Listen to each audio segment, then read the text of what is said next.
Who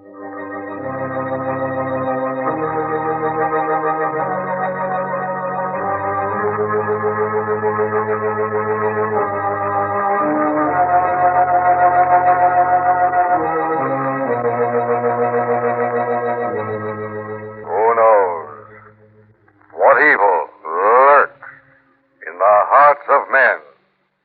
The shadow knows.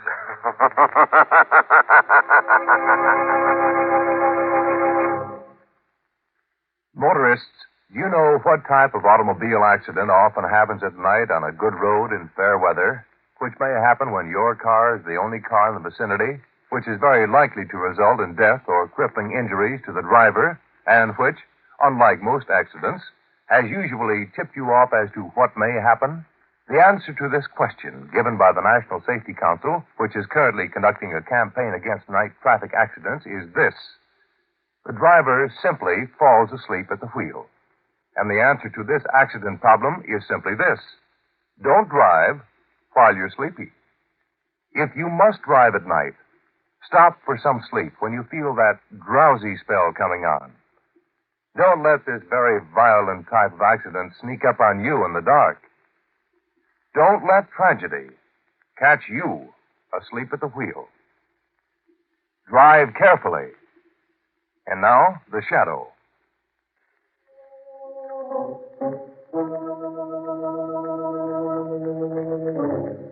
The shadow, who aids the forces of law and order, is in reality Lamont Cranston, wealthy young man about town. Years ago in the Orient, Cranston learned a strange and mysterious secret, the hypnotic power to cloud men's minds so they cannot see him. Cranston's friend and companion, the lovely Margot Lane, is the only person who knows to whom the voice of the invisible shadow belongs. Today's drama, Murder by a Corpse.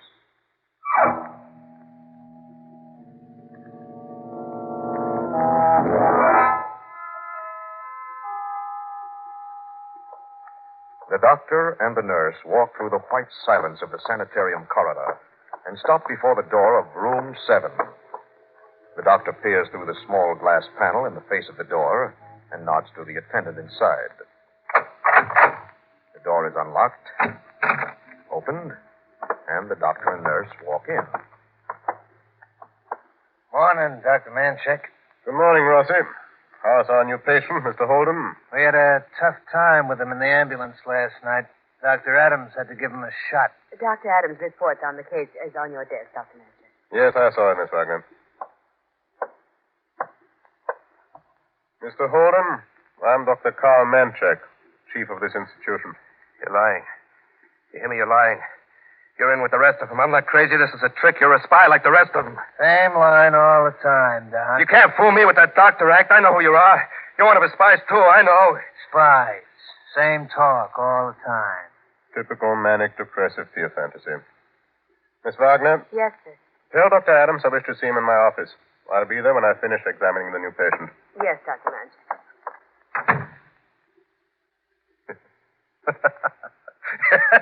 You're lying. You're in with the rest of them. I'm not crazy. This is a trick. How was I, Doc? You were quite excellent, Eddie. I know who you are. You're all spies, all of you. How'd you like it, Sid? Terrific, Eddie. You were terrific. Sure.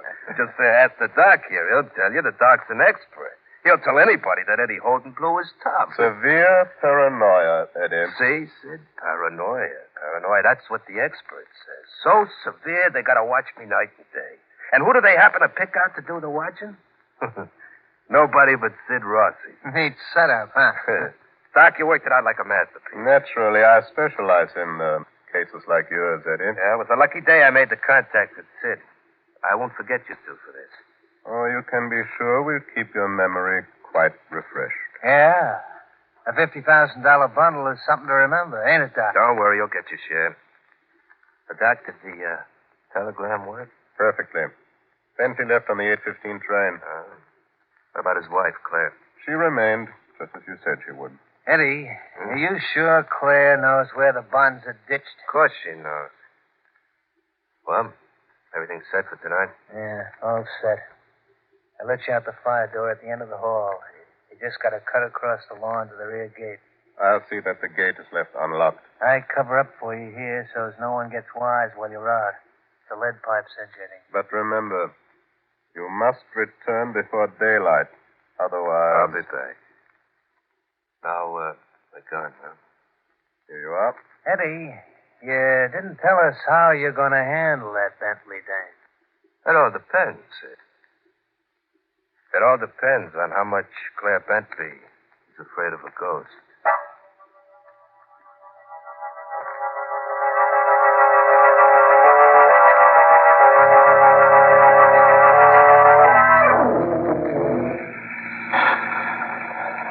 Ted and Nora will be awfully worried about us, Lamont. We're over an hour late now.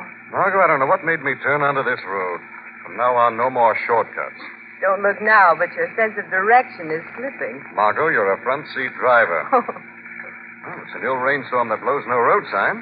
Lamont, what are you... That fork in the road ahead, there's a signpost. Oh, thank heavens. Mason City, 10 miles. That's to the right. Mount Cleardale Cemetery, 2 miles. The left. Margot, I leave the choice to you. To the right, of course. When we get to Mason City, we'll call Nora. Lamont, that car coming down the road. Headed straight for us. I'd better pull over. Lamont, look out! Margot, you all right? Yes, You sure? I'm just shaken. Come on, we'll see how they are on the other car. It's lucky I was able to pull away in time, otherwise our destination would have automatically been changed from Mason City to Mount Cleardale Cemetery. Well, Lamont, look. It's a woman. She's unconscious. It's probably just the shock. Here's her bag. See if you can find any identification. She's coming to. Her driver's license is in the bag. This is Claire Bentley, 14 Crown Street, Grandview. Mrs. Bentley. Miss Bentley. Oh, You were in an accident, Mrs. Bentley. Oh, please. Please, you've got to save me from him. The ghost, he's going to kill me. He's come back from the dead. He's going to kill me. We better get her to a doctor. No, I'm not crazy. You've got to believe me. I know what I'm talking about. He's in the back seat. Now, Miss Bentley, you mustn't excite yourself. But I tell you, he's in the back seat. There's nothing back there, Mrs. Bentley, but a pick and shovel. Look, over there in the woods. The ghost, he's in the woods. Come on, Margot. Now, where are you going? Into those woods. Mrs. Bentley, start seeing things. It's obvious she's not in her right mind. Neither am I, Margot. What? When that lightning flashed a moment ago, I was seeing ghosts, too.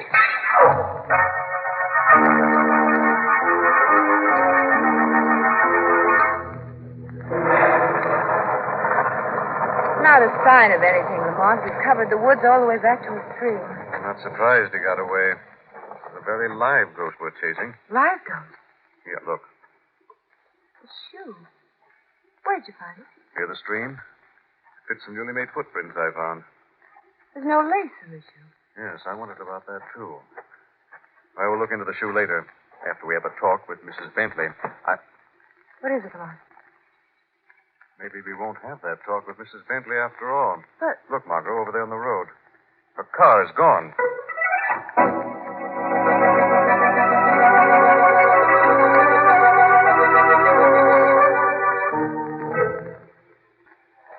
Your hunch was right, Lamont. Mrs. Bentley must be in the cemetery. That was her car parked outside. Yes, that pick and shovel in the rear of her car gave me the idea. Wait, What is it? there at the crest of the hill. Mrs. Bentley. We're right, Lamont. She's dead. Come on. Shadows along this line of trees will cover us. As quietly as you can, Margot. We're almost to her. Hello, Mrs. Bentley. How did you get here? Well, you didn't leave any forwarding address, so I followed a hunch. Now, Mrs. Bentley, let's have it. What's this all about? Oh, please. Please don't ask me. What is it you're trying to bury? What? Nothing. Nothing, believe me. You're a difficult person to believe. Lamont, look. Behind her on the ground, that metal box. Yes. No, don't touch that box. Give it to me, please. I'll be glad to after I see what's in it. No, I beg you, don't open it. Please don't. Quick, Margot, get down. Oh. I guess that's all the shooting for now, Margot. Get up. That shot, Lamont. Where did it come from? I don't know, but it hit its mark. Mrs. Bentley. She's dead? Very. But why was she killed? Probably because of this metal box and what's in it. What could be in it? Well, look. What's in there, Lamont? Let me see. Nothing to see, Margot. What? Box is empty.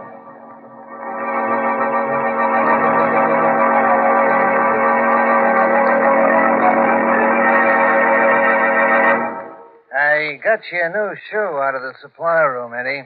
They ask any questions when they gave it to you? Gave it to me, you crazy. I had to hook it. Mancheck's supposed to run this place on the up and up. How'd you lose it, anyway? I told you when those two chased me into the woods. That Claire played it smart, but the next time... The doc. Good morning, Sid. Doc? I see our patient has improved considerably in such a short time. The marvels of modern medical science. What are you talking about, Doc? You're released from a sanitarium? Released? Of course, Sid, of course. From all I can see, our patient is completely cured. Cured? You have the bonds. There's nothing more for Bonds? us to... Come on, Doc, come on. What are you giving us? Well, didn't Eddie tell you, Sid? The bonds. The bonds for which he killed Claire Bentley. Killed her. Claire's dead? Now, Eddie. Hey, what goes on here? What are you giving me, Doc? Sid and I might ask you the same question, Eddie. According to the morning papers, Sid, Claire Bentley was murdered last night at Mount Cleardale Cemetery. The papers also told about a metal box she had dug from a grave. The box was empty. The bonds. They were in that box. Yes. That's what I surmised. Where are they, Eddie? I don't know anything about it, Doc. Would I be stupid enough to come back here if I did? He's got something there, Doc. Then you didn't kill her? Are you crazy? I just wanted to put a scare into her. I wanted her to lead me to the hiding place. Wait a minute. Doc. Yes? You say she's dead. I didn't kill her. Go ahead. But don't you see? Something's wrong. This is crazy. If I didn't kill her, Doc, then who did? Huh? Who did?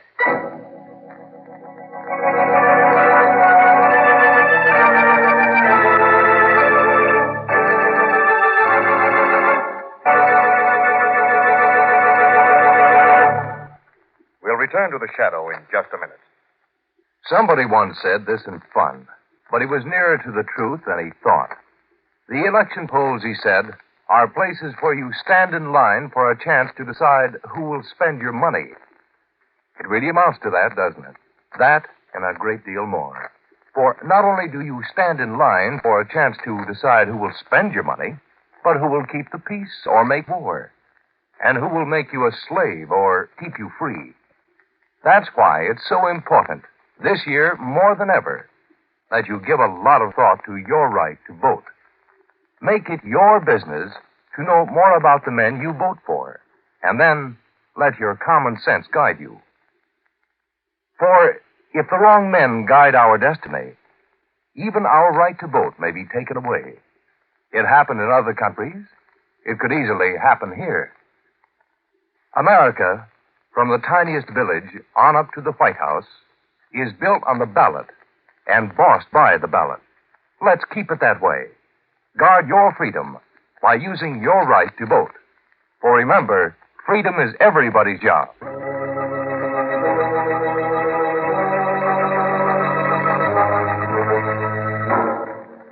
In a moonlit cemetery, in the presence of Margot and Lamont, Claire Bentley was murdered by an unseen killer. Now Lamont and Margot are interviewing the dead woman's husband, Ralph Bentley. Mr. Bentley, we realize the news of your wife's death must have been a terrible shock to you. I can't believe it. I just can't. We won't take up much of your time, Mr. Bentley. Just a few questions. It's all right. There isn't much I can tell you, but I want to help all I can. Can't understand who could have done it. Claire had no enemies. That you know of. Does the empty steel box mean anything to you, Mr. Bentley? No. When we first met your wife, she said her life was threatened by a ghost. Someone who'd come back from the dead. I don't understand any of it. It's all so strange. Ghosts. The wire I received. What wire? Telegram that came the night before last. It was from my business agent. I was to meet him at his hotel in Chicago last night. When I arrived in Chicago, he told me he didn't send the wire. And Lamont, Mr. Bentley was tricked into leaving town. Yes, the reason's pretty obvious. Gave the killer a chance to work unhampered. Excuse me. Hello? Oh, yes, he's here. Just a moment. It's for you, Mr. Cranston. Mr. Deegan. Oh, yes, I told him I'd be here. Hello, Steve. Fine. Yes, I see. Where is it? All right. Thanks very much, Steve. Well, Mr. Bentley, you've been very helpful. I wish I could have told you more. If I think you can, I'll be sure to call on you. Let's go, Margot. Goodbye, Mr. Bentley. Goodbye, Miss Lane. Lamont, why did we leave so quickly? Weren't there more questions you wanted to ask Mr. Bentley? It's lots more, but right now I'm more interested in a place called the Manchek Sanitarium. Manchek Sanitarium. Private mental hospital out on Western Avenue. That call was from Steve Deegan, a friend of mine in the shoe business. You had him check on that shoe we found in the woods last night? Yes. A quantity of the same type of shoe was recently sold to the Manchek Sanitarium. Perhaps something interesting is going on out there.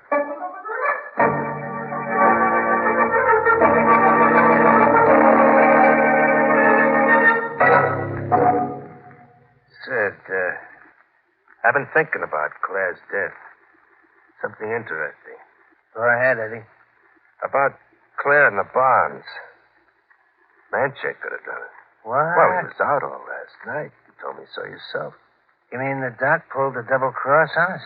Possible. Go on. The doc knows better. He wouldn't cut any corners on Sid Rossi. It's worth thinking about, Sid. Yeah. Maybe I will think about it. Maybe. What about tonight? You still want to go through with it, Eddie? You bet I do. I'm not finished yet, Sid. Not by a long shot.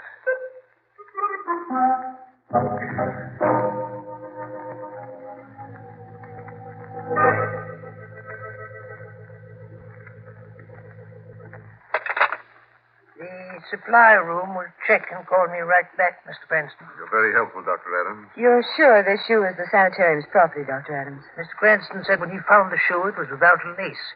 With our more serious cases, we are particularly careful that nothing falls into their hands which could be damaging to themselves or others. Oh, I see. A shoelace could spell trouble in the hands of violent patients. Exactly. Oh, excuse me.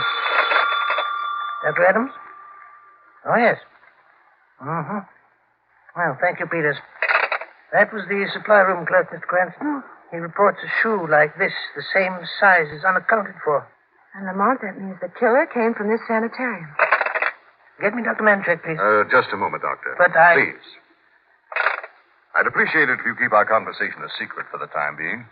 I'd like to work this out my own way. Could you do me that favor? All right, Mr. Cranston. Anything you say. Thank you very much. I'll be in touch with you. You ready, Margot? Ready. Goodbye. Goodbye. Thanks, Doctor. What now, Lamont? Now, Margot, I'm going to do some checking up on Claire Bentley's husband and go back and have a talk with him.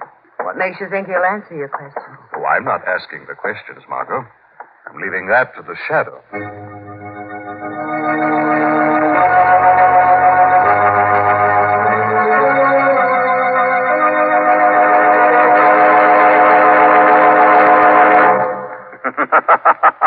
Who is it? Who's in this room? Who's laughing like that? It's the shadow, Bentley. Shadow. You're frightened, Bentley. Why are you here? A man with a clear conscience has no reason to be frightened. My conscience is clear. Is it? Have you told the truth about everything? About your wife's first husband, for instance? What? You didn't tell Cranston about Eddie Gleason and the $50,000 in securities that were stolen from your firm 3 months ago. How did you know Claire was married to Gleason? You didn't tell Cranston that Eddie Gleason was killed when the warehouse he was hiding in exploded. That was all in the papers. The story was there for anyone to read. That story is. But not the story later. The one of your marriage to Eddie Gleason's widow. Claire didn't want anyone to know about it. She was always afraid of Gleason. Even after his death in that explosion, he haunted her. That's why she was afraid of a ghost. It's the truth, I swear. It better be the truth, Bentley. If it isn't, you'll regret it the next time the shadow returns.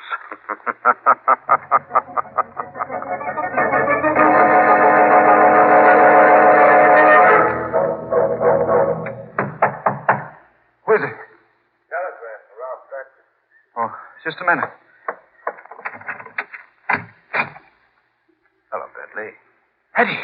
That's right, Bentley. Eddie Gleason. Only now it's Eddie Holden. No. you're dead. No, it's not you. You're dead. That's the way Claire took it, Bentley, just like that. I wanted to work on her first. That's why I sent you the wire. You sent it? Claire, I thought she... I killed her because I... Go ahead, Bentley. Finish. You killed Claire because... I thought it was a trick of Claire's to get me out of town. I didn't go to Chicago. I got off the train at the first stop and came back. I took the bonds out of the box last month. I didn't tell Claire about it. And she was only trying to save them for me. I've been doing a little saving, too, Bentley. Yeah. I was saving you for last. You thought you had me finished in the explosion you'd set up, huh? But I got out before it went off. And I'm here to tell a story. Tell it to you. Eddie, it wasn't my idea. No? You and Claire were going to have a great time with that 50,000, weren't you?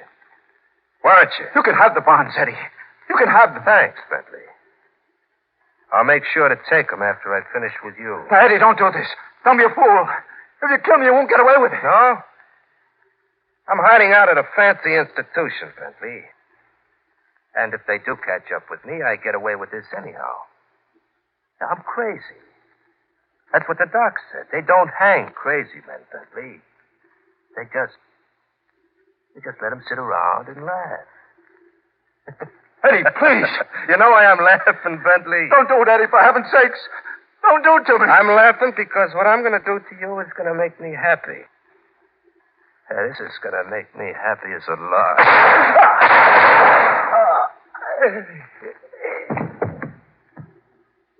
Happy as a lark.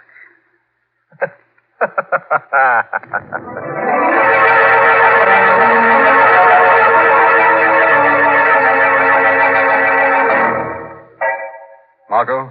Yes, Lamont. Bentley's dead. What? I'm at his apartment now. I brought Commissioner Weston with me. We found Bentley on the floor, shot to death. Commissioner Weston? Why is he with you? With evidence I gave him, the commissioner was going to arrest Bentley for the murder of his wife. Margot, I want you to stay at home and wait for me. What are you going to do, Lamont? Among other things, track down a murderous corpse.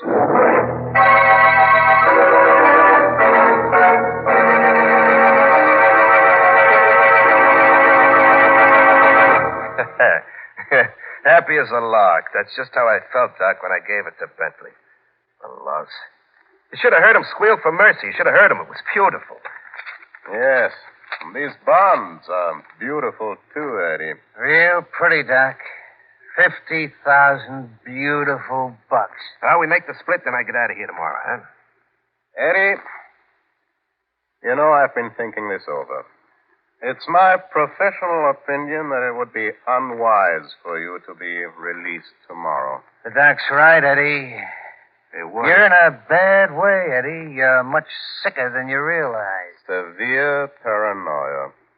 Very severe. Like the Doc says, Eddie.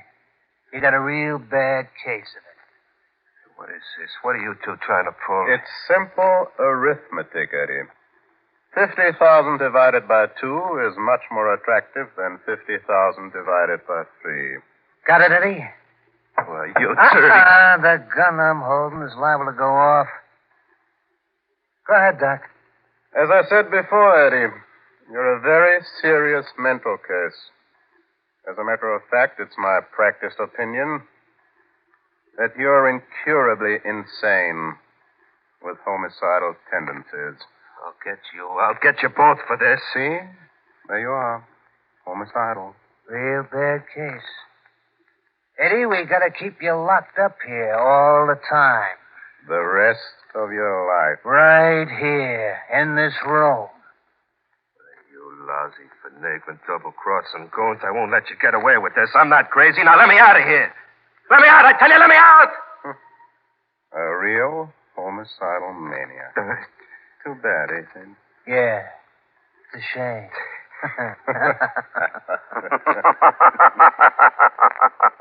Very amusing, isn't it, Dr. Manchek? Sid. Doc, I hear a voice. Yes, hear the voice. The shadow.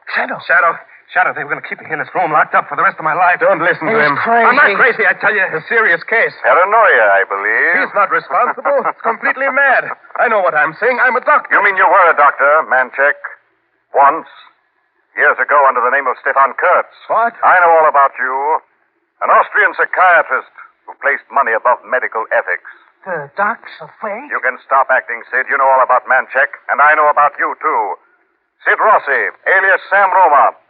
Small-time chiseler who found an easier way to fast money by helping Manchek to use this sanitarium as a front to shield fugitives from justice. Yeah. And now you can believe me. Now you know I'm not crazy. Hey, you help me get out of here, huh? Oh, I'm going to help you, Eddie. Hey, see, Doc, I told you you wouldn't get away with this. That's right. Not one of the three of you will get away with it. Three? What do you mean? I heard everything that was said in here, including the story you told to Manchek and Sid about how you got the bonds and killed Bentley. And now all three of you will pay for your crimes in full.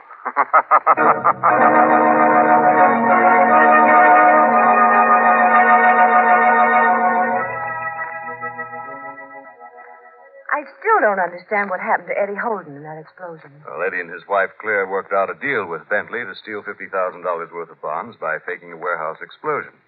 Then Claire and Bentley double-crossed Eddie, left him to die in the fire. But Eddie actually escaped and came back looking for the money and revenge. And used the sanitarium as a hideout while he worked. Very clever. But I still don't understand why Bentley killed his wife. When he received a fake telegram and then discovered her bearing that metal box in a cemetery, he thought she was trying to steal the bonds from him. I see.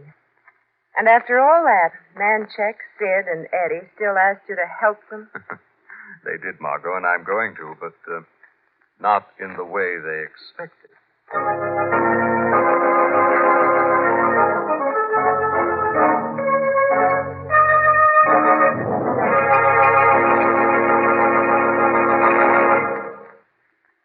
Ever complained about the way your country is being run? Ever objected to some of the laws? Sure you have. We all have. It's part of the American scene to talk loud about something we don't like. Only trouble is, there's too much talking going on these days, and it isn't all our own ideas. A lot of the ideas have been skillfully planted in our minds by outside influences. You see, what's happening? People who are trying to change our American way of life are doing it slyly, doing it in such a way that we don't realize we're being tricked. But that's not all they're doing. They know that very often when voting comes around, a lot of us are too lazy or too busy to vote. And then they have us where it really hurts. For their candidates, the wrong men by American standards, sometimes get elected. So let's not let it happen anymore.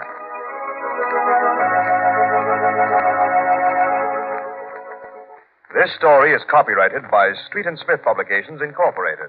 All names and places are fictitious. Any similarity to persons living or dead is purely coincidental. Listen again next week, same time, same station, when the shadow will again demonstrate that the weed of crime bears bitter fruit. Crime does not pay. The shadow knows.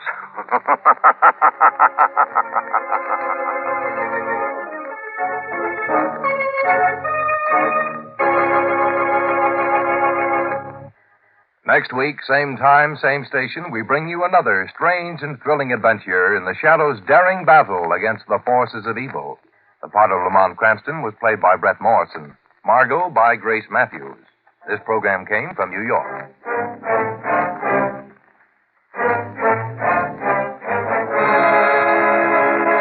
Stay tuned now for Quick as a Flash. This is the Mutual Don Lee Broadcasting System.